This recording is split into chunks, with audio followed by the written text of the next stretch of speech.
Hello friends, welcome to our prep guru. चलिए आज का ट्यूटोरियल डिस्कशन स्टार्ट करते हैं।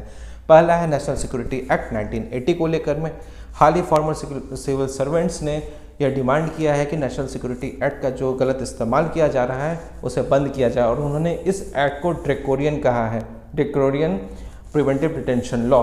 नेशनल सिक्योरिटी एक्ट के बारे में जान लेते हैं। एक तरीके का प्रिवेंटिव डिटेंशन लॉ है जिसका मतलब ये होता है कि किसी को भी फ्यूचर में क्राइम ना हो जाए उसको रोकने के लिए, या फ्यूचर में क्राइम को रोकने के लिए इसका इस्तेमाल किया जाता है। या फिर कोई प्रोसिक्यूशन जो है भागना चाहता है, उस पर केस कोई दायर होने वाला है, इससे पहले कि उसको अरेस्ट किया जाए, उस पर एक्शन लिया जाए, वो भागना चाहता है तो उसको पहले ही अरेस्ट करके जेल में डाल दिया जाता है। ये आर्टिकल 22 के तहत कॉन्स्टिट्यूशन में वैलिड है माना जाता है, लेकिन इससे कुछ इश्यूज़ हैं। वही आर्टिकल 22 के तहत कुछ और बातें हैं जिसको यह फॉलो नहीं करता है ये एक्ट, जैसे कि कंसल्टेंसी का राइट मिलता है कि वो अपने लिए वकील वगैरह रख सकता है, लेकिन यह एक्ट उसके लिए मना ही करता है। यह आर्टिकल 22 जो है बेल का राइट देता है, लेकिन ये जो NSA एक्ट है इसमें बेल का भी राइट डिनाई किया जा सकता है। राइट टू इन्फॉर्मेशन होता है कि किस ग्राउंड पे उसे अरेस्ट किया है एटलीस्ट 10 दिन के बाद उसे बता दिया जाए, लेकिन अक्सर इसको फॉलो नहीं किया जाता है। सो इससे सवाल बन सकता है कि आप प्रिवेंटिव डिटेंशन का मतलब क्या समझते हैं। कॉन्स्टिट्यूशनल प्रोविजंस पर बेसिकली आपको इस पर फोकस करना है और फिर इसके प्रोविजंस को एनालाइज करना है, जिसमें कि कॉन्स्टिट्यूशन जो इसमें बताया गया है उसको एनालाइज करना है, साथ ही NSA को भी एनालाइज करना है। इससे आपको एक्स्ट्रा पॉइंट्स मिलेगा। Death by exposure to hazardous chemicals, हाल ही में जो WHO ने रिपोर्ट जारी किया है उसमें यह सामने आया है चौंकाने वाला बात की पिछले 3 सालों में 30% ज़्यादा डेथ हुआ है बिकॉज ऑफ हैजर्डस केमिकल्स। पहले जितने डेथ होते थे फॉर एग्जांपल 100, तो 30 सालों में बढ़ करके अब 130 हो रहे हैं। तो केमिकल्स का हम लोग धड़ल्ले से इस्तेमाल कर रहे हैं प्राइवेट लाइफ में, जिसका नतीजा ये है, सिर्फ इंडस्ट्रियल रीज़न नहीं है। हैजर्डस केमिकल और वेस्ट से रिलेटेड कुछ कन्वेंशंस हैं, उसको हम लोग देख लेते हैं। बेसल कन्वेंशन है जो कि कंट्रोल करता है transboundary movement of hazardous waste and disposal. Rotterdam convention है जो कि प्रायर इन्फॉर्म्ड कंसेंट की बात करता है, मतलब कि बिना किसी कंसेंट के किसी देश का कोई हैजर्डस केमिकल या पेस्टिसाइड वेस्ट ट्रेड नहीं किया जाना चाहिए, नियम कानून के तहत और दोनों की मर्जी से होना चाहिए।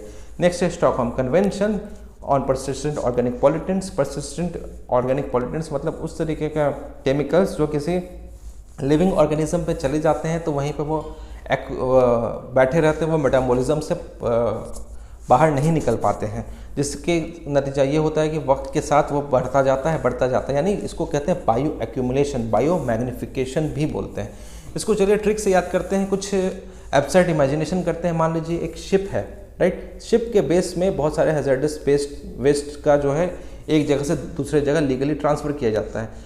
अचानक एक दिन यह शिप किसी बोट से टकरा जाती है और इसके बेस में जो भी हैजर्डस वेस्ट था वो पूरे समुद्र में फैल जाता है, पूरे समुद्र के स्पीसीज मर जाते हैं, पूरे इंडियन ओशन के स्पीसीज फॉर एग्जांपल मर जाते हैं। ठीक है, तो बेसल कन्वेंशन इस तरीके से याद रख सकते हैं। रोटरडैम कन्वेंशन, डैम बनाया गया था ताकि इरिगेशन के लिए पानी का इस्तेमाल किया जा सके, लोग इरिगेशन के लिए पानी का इस्तेमाल खूब करने लगे, राइट, उसके आसपास के लोग।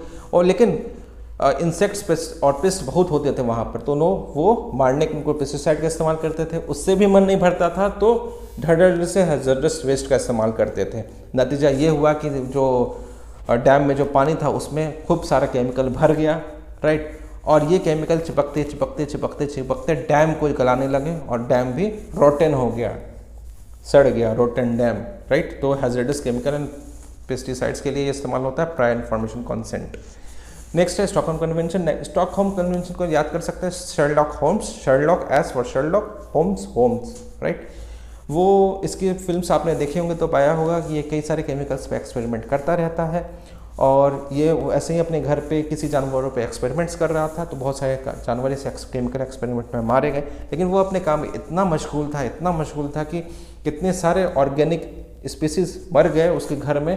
उतना महक हो रहा था, बदबू हो रहा था, पॉल्यूशन फैल रहा था बदबू से, लेकिन यह इसे पता ही नहीं चला, इसने ध्यान ही नहीं दिया। सो इस तरीके से याद कर सकते हैं persistent organic pollutants, bio accumulation, bio magnification. PDF download link description में है, लाइक करें, सब्सक्राइब करें और ज़्यादा से ज़्यादा शेयर करें। Thank you.